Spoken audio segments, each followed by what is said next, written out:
Today we talk to Gabi Pape, a German photographer whose work has become synonymous with the fiery spirit of flamenco in Granada. Her striking images, found in books, calendars, and postcards, don't just document dance, they capture the raw energy and emotion at its heart. But long before she made Granada her home, Gabi was in London during the swinging 60s, part of a cultural whirlwind that brought her face to face with some of the era's most famous pop singers, writers, and poets, many of whom she photographed. Hello, welcome to Costa Tropical TV.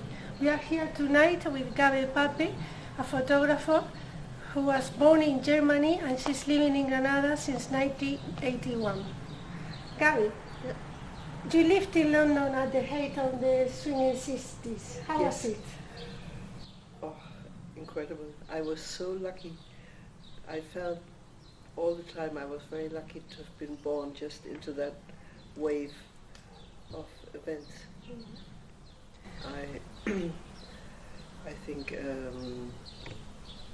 the hippie movement was a very kind of positive push in history, and it made many things happen, and so I was quite happy to be in the middle of it for 4 years. Mm-hmm. There were a lot of interesting people around that time. It was the era of the flower power. Yeah. Carnaby Street, LSD, pot. Yeah. Tell us a bit about that. Well, the thing is, in those days there were so many people that were making and doing things that it was nothing special to bump into Cat Stevens when you go to a restaurant, to bump into this one when you just going out. You would meet people that were actually quite famous, but nobody would care about it. No, it was all like being in family. It was very, very interesting. And for a year and a half I was living in the flat of a playwright who had an incredibly busy life, visitors all day, and he kind of employed me as a tea maker. He asked when I came to visit, he said, why don't you stay here and make tea? So I moved in and became the tea maker, and so I met lots of painters and poets, and also a guy called Rocky who was playing the congas with the Rolling Stones and Jimi Hendrix, and one day he came and said, you want to come to the studio with me? Jimi Hendrix is playing. I'm playing with Jimi Hendrix. And so Rocky took me to the studios, and when we came in, Jimi Hendrix was playing the piano. After a while he went to play the drums. Then he played the guitar, and he didn't look once at me. He was just completely into his music, and I was so impressed. I never met somebody who was so into the music and so kind of absorbed, no? Mm-hmm. Other musicians, they were more open, let's say, but he was completely in his music, and that was for me one of them very strong, because a few nights later he was playing also with the Rolling Stones in this record, Sympathy for the Devil. Mm-hmm. And he took me to the studios, and it was so unfriendly, and don't take any pictures, and bah and bah, and it was all the opposite of what I had experienced with Jimi Hendrix. So the Rolling Stones, I didn't like them. How did you start your career there? How did you just arrive to London? Did you? Well, I was a Beatle fan, let's say. No, in school we were playing Beatles and Rolling Stones, and in between classes. Mm-hmm. And I was definitely a Beatle fan. Mm-hmm. And I wanted to see them, but my parents wouldn't let me go travel to England on my own. So I had to wait till I was almost 20. Mm-hmm. And then I went, and it was like a dream come true. Iconic. Some of your photographs are iconic. What's your favorite photograph, or what was your favorite subject? Well, the thing was, I was just living my life, actually. I was not really going to agencies and trying to sell my. There were a few underground newspapers, and magazines. And then somebody said we need a record cover for this group, and I made some photographs, and it was record covers, it was book covers, it was working for the underground press, for a science fiction magazine, and just being around and having always the camera with me. That was really the thing. You were with your camera around London day and night? Well, night not so much happened, but I went to lots of festivals, like the Glastonbury Festival, and in Hyde Park they would make concerts, and I would go to poetry readings, and really everything, everything that people would say, come along. And did you develop, like, you started with certain techniques and then you were experimenting with other techniques, or your style has been? No, I was just, I had an apprenticeship in Germany, and after that I was just strictly black and white photographer. And then only when I came in '81 to the Alpujarras, I opened up for color and started making lots of exhibitions up there, especially in bars and places like that. But I was also having a workshop. I was a seamstress. I was starting to make clothes. I had two little fashion shows up there in the mountains. And then I went to Granada for making more flamenco clothes and flamenco photography.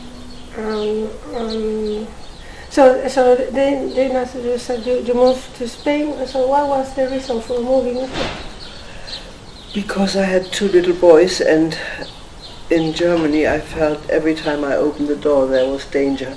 Cars, this and that, and I wanted to be in a place where I can open the doors and they can run out. And we got invited by a friend from Hamburg, and he had bought a house in the mountains, and he invited us, and we went there, and I felt this is it.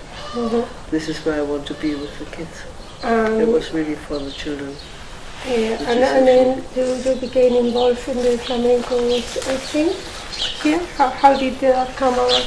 Well, I went to a few concerts out in the mountains in the Alpujarra, and I noticed that the dancers were wearing very horrible kind of clothes, and I thought, working with clothes myself, I thought that you must be able to make something that moves and dances as well.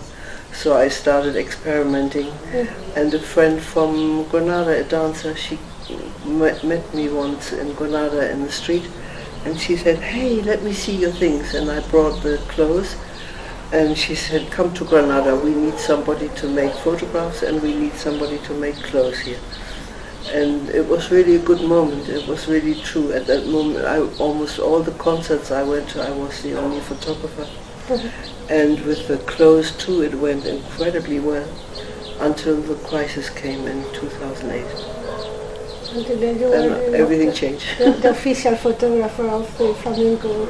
Well, I went to the Festival of Música y Danza. I went to all the clubs, all the bars, all the Palacio de Congresos, all the ayuntamientos. Where Corral de Carbón, every year I would take all the pictures.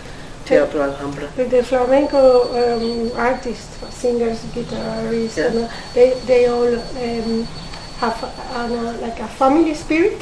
Were you able to live that? Yeah, no, I felt actually they are very, very happy always, because I seemed to be the only photographer that gave them copies of. So I thought it was their right to see what I've done. The work I've done, so I usually would send them the photographs, and with that I would also get permission to use the photographs for the calendars and postcards I made. And that's how I got to know them a little bit, and some people wrote to me even though you don't expect letters from flamencos, but I got a few. And do you think that Granada has changed a lot since you came? Why? Terrible. Yeah, no, I'm very disappointed, because it's like Venice, you know. For tourism, you drown the place, no? And Granada is also drowning in tourism. it's not a very nice tourism. You're in the streets and you just hear lots of silly things instead of people that really appreciate where they are. And no, all the little shops that were like, had charm, like in Alcaizarías and near the center, there were lots of, like, there was a shop specialized on men's hats. Very old shop. There's only one shop now left in Plaza Trinidad where you buy dry fruit and where you get a feeling of what it used to be like. But all the funny shops, the artisan shops, the shops where you could buy things from India or this and that, they've all disappeared, and it's all cafes and silly tourist things. It's not nice. Not anymore. And about artistic thing, for example, after the death of Morente, do you think there's a new generation doing more or less, or what's the new? Well, I think flamenco is something I think you can't just sort of stop it out. You can't just get rid of it. It has its tradition, it has its people, it has some people that are like really from generations, and then come some new flames. And I find there's always an interesting mixture. And you think it's more accessible to a wider audience than because in the 80s? No, not really, because already in the 60s there were people like Anthony Quinn, and all the caves are full of pictures from Hollywood stars, because it was a time when it was also very famous for and very exotic for people to come to the Sacromonte, and now that there's a son of Morente, there's the sister, they're all kind of still making music and doing things, but they're, I mean, somebody like Camarón or Morente, you don't get that every day.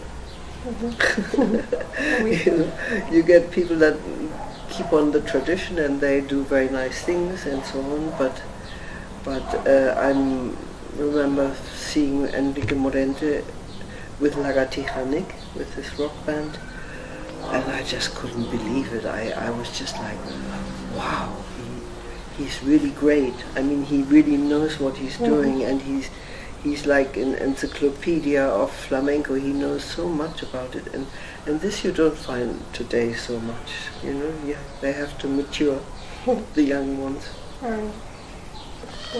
Well, Gabi, thank you very much for talking to us. Thank you. Okay.